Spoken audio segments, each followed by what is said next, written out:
Hi viewers, మనం previous వీడియోలో hysterectomy అంటే ఏంటి, ఎవరికి ఎప్పుడు హిస్టెక్టమీ సర్జరీ చేయాలి మాట్లాడుకున్నాం.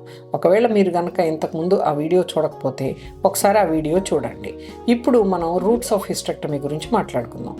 అంటే 3 టైప్స్ ఉన్నాయన్నమాట దీంట్లో. ఒకటి open hysterectomy or abdominal hysterectomy అంటాం.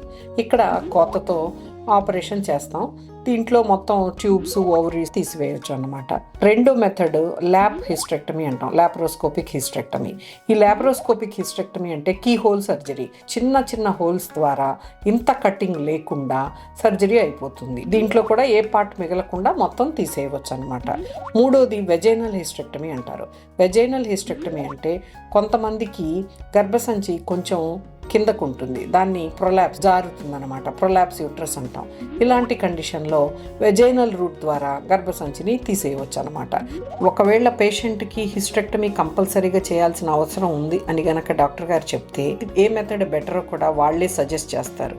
సో దాని ప్రకారం మీరు ఫాలో అవటం కరెక్ట్. మీకు ఏమైనా డౌట్స్ ఉంటే కామెంట్ బాక్స్లో పోస్ట్ చేయండి.